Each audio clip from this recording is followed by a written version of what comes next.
Hi, this is Stefan, and I'm going to give an overview of my Technofied lesson. What I decided to do is decided to Technify a personal essay, the teaching of and writing of a personal essay. Traditionally, students read an essay that has been printed, they discuss it in a circle, they write their own essays, they revise, they give workshop feedback, they revise, there's a lot of paper passed. It's a slow, repetitive process, which is a good process, but I thought it could use some updating, one for engagement and two using 21st century technology. And so we are going to be using E.B. White's Once More to the Lake. It's one of my favorite essays. I've taught it before, and so I kind of knew how I used to teach it and how I would teach it now. One of the things I would initially do is, instead of doing a free writing or list in your digital journal, would be to use Google Forms as a way to check in with students and have them list different ways that they could tell stories. The idea is to have a discussion about storytelling and how it can be presented. This would, of course, allow me as an educator to instantly access the data from the Google Forms, project it for the students, have a larger discussion, and place that information in a shared document. This entire unit hinges upon students having access to personal computers or Chromebooks or something from the school to make sure they can access everything digitally. We'd be using cloud storage systems, editable docs, really trying to reduce paper in any way that we can. Google Forms is a way to do that. That also allows for more discussion and instant data analysis. All paper would be, while readings would be made available digitally, I can always print those off for students who need though. The final project of this would be to not only write a personal essay, 750 to 1,000 words, which is pretty short for an essay, but manageable for high school students.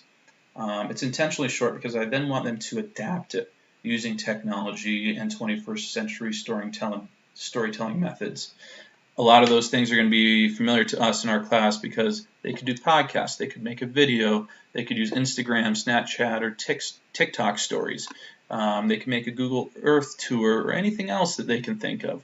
And we'd be having a discussion of how they would go about creating those different adaptations or different media forms by discussing the different technologies they would need to have to make it. So maybe it's SoundCloud, GarageBand, iMovie, Adobe, Google Earth, of course, screen recorders. We would definitely want to make sure that all those technologies that we discuss or that students find are free, accessible, and safe to use, and also take into consideration what they might have learned in other classes or what is preloaded on their school computers. But there's a lot of flexibility in what they can do, which is awesome, I think, for UDL purposes, and also just giving students the freedom to create and explore and learn. So the actual teaching, I would, of course, demonstrate using Google Earth. The video I created for our class earlier about Belgrade Lakes, where Once More the Lake took place.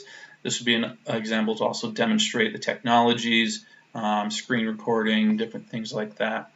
Another big component of this would be, instead of taking classroom time to teach students how to use all these technologies, I could, or a teacher could, create video tutorials using screen grabbers like I am right now for some main technologies to give them an overview.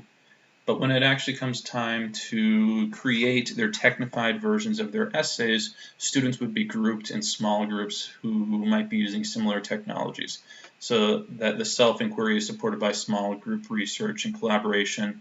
It frees students up to focus just on their projects instead of learning how to use technologies they might not use.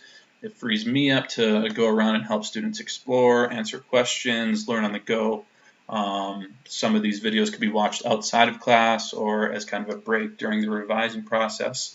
And so using technology in this way will really free up instructional time for more meaningful learning together and answering questions.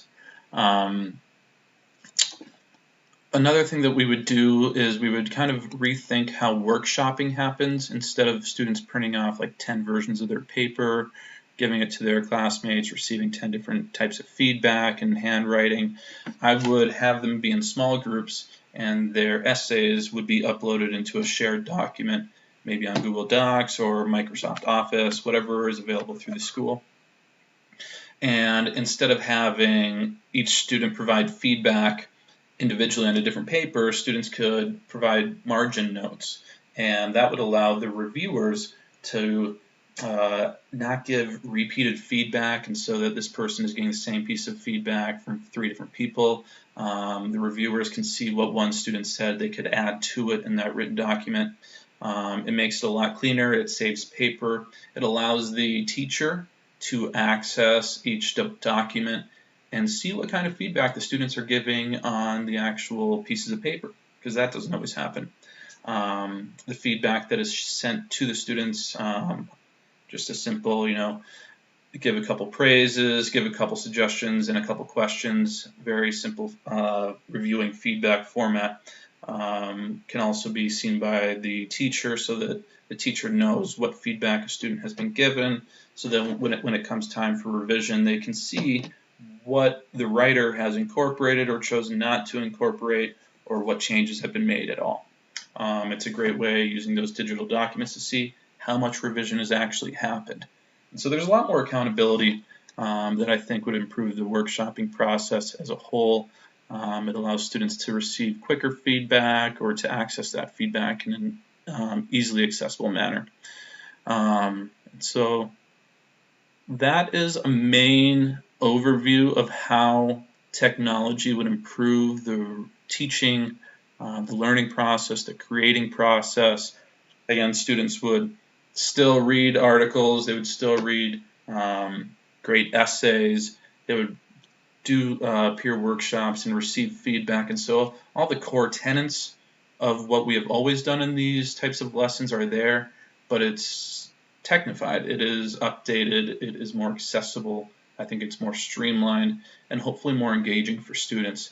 Their final adaptations, if they decide to make a podcast or a video, I'm not expecting professional grade, professional quality projects. They get several work days in class to do that, weekends to work on them. But I think it's a success if students are engaging in the learning process, and if they are making anything, it is a success because they have learned multiple new strategies and technologies.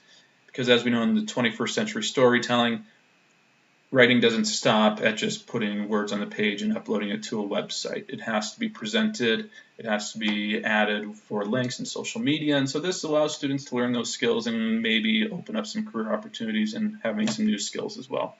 And so that is the overview of my personal essay, Technofied personal essay. I'll make sure that you can access this on my blog to download the entire unit, as well as the Technofied personal essay rubric, and just an explanation of everything. Otherwise, thanks for watching, and I hope you enjoy.